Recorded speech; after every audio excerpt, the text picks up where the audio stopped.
좋아요, 구독 버튼 한 번씩만 정중히 부탁드리면서 시작하겠습니다. 오늘은 일본의 일부 시민들이 한국과 일본의 항공편 운항을 재개해달라고 애원하며 집단으로 탄원서를 제출했다는 소식과 일본에 대한 한국의 무역 적자가 17년 만에 최저치를 기록했다는 두 가지 소식을 같이 전해드리겠습니다. 일본 요나고에 있는 시민들 3,000명 이상이 모여서 탄원서를 제출했고 눈길을 끌고 있는데요. 그 이유는 저가 항공사 중 하나인 에어서울이 폐지하려고 하는 일본행 노선 중 하나를 재개해달라는 간곡한 요청이 그 배경에 있었습니다. 일본의 요나구시는 도토리현 서부에 위치한 지역인데요. 해당 지역의 시민들 3,000명 이상이 모여서 인천에서 요나구까지 가는 노선 운항 재개를 바라는 대대적 서명운동을 진행했습니다.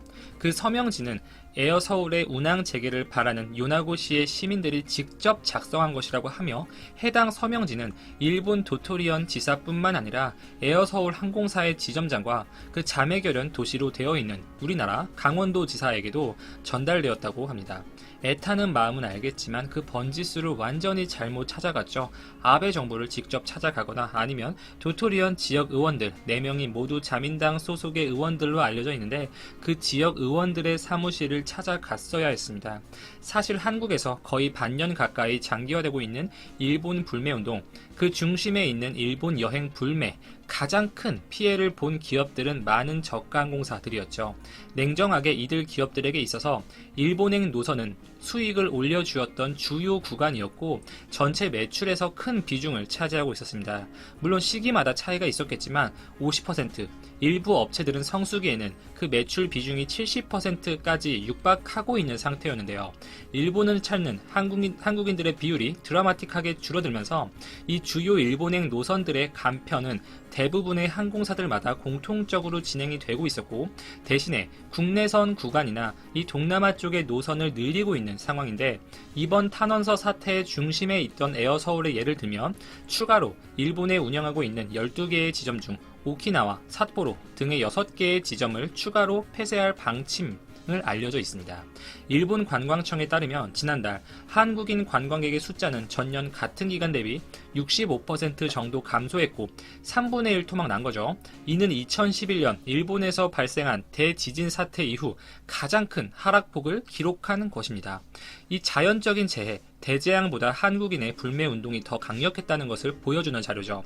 이렇게 일본 내에서 한국인 관광객은 확실히 감소했고 그 반등의 기미가 없는 상태에서 한국을 찾는 일본인은 아이러니하게도 사상 최고치에 근접하고 있는 상태입니다.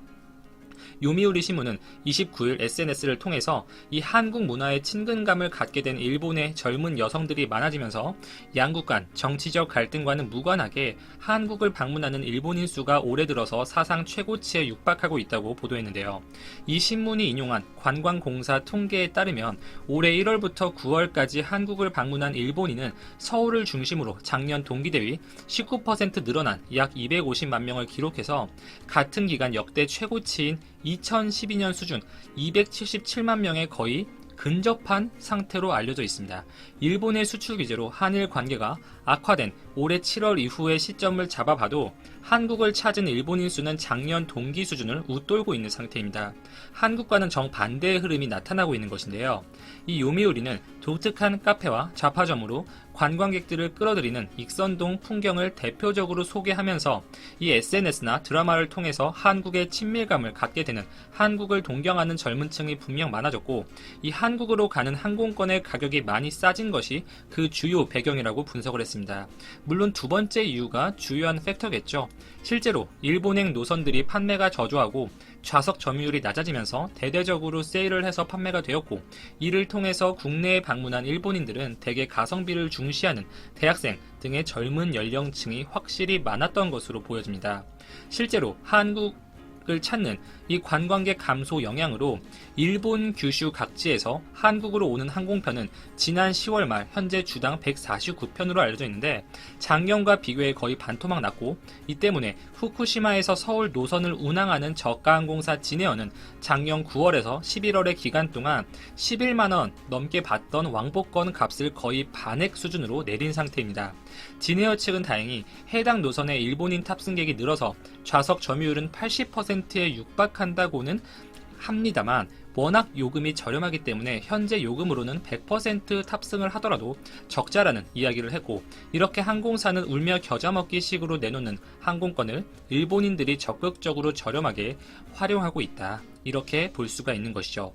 그리고 이렇게 한국에 들어오는 일본인 관광객들이 적극적으로 소비를 해주고 돈을 써주면 참 좋을 텐데, 이 대부분 소비 여력이 적은 세일 기간을 노려서 온 젊은 층들이 많기 때문에 이들이 얼마나 관광 수지에 도움이 되었을지는 추가적인 통계 자료를 확인해 봐야겠습니다.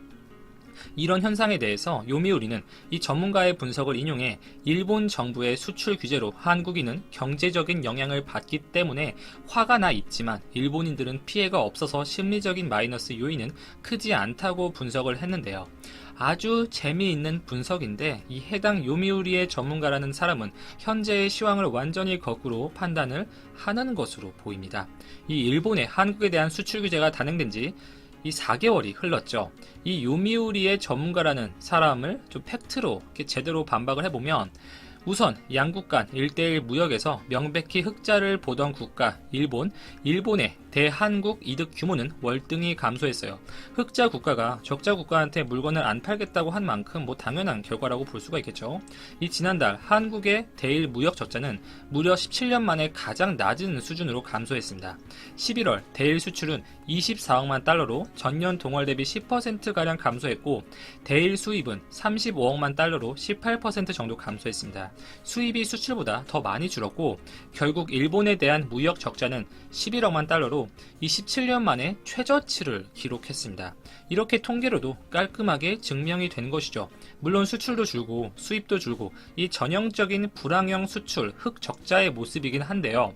일반적으로 수출이 늘고 수입이 줄어야 의미가 큰 긍정적인 지표로 볼 수가 있겠지만, 어쨌든 그로싸하게 보면 1대1 무역 과정에서 한국의 전체 무역 적자가 줄었다는 것은 명백히 아베의 정책 실패라는 것을 보여주는 사안입니다. 그리고 일본의 관광산업, 물론 전체로만 놓고 보면 일본 관광 수지는 중국인들이 많이 채워주고 있는 상황이기 때문에 오히려 더 오르긴 했어요.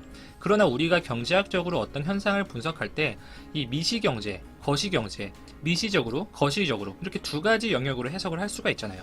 이 국가 전체적인 통계상으로는 타격이 거의 없는 것처럼 보여도 중국인들은 일본 대도시에 중점적으로 방문을 하고 여기서 소비를 하는 것을 즐기기 때문에 미시적으로 그 내용을 따져보면 이 관광 수입마저 일본 대도시 편중이 심해지고, 일본의 지방 지역들, 특히 한국인 의존도가 높았던 이 인지도가 낮은 지역들은 실질적으로 엄청난 타격을 보고 있습니다. 물론 한국을 찾는 일본인 관광객들의 숫자가 정점을 찍은 상태이지만 그 관광객 증가율은 분명 둔화가 되고 있고, 또 현재처럼 일시적으로 항공사에서 특가를 내놓고 있는 상황이기 때문에 일시적인 이벤트일 가능성도 있겠죠.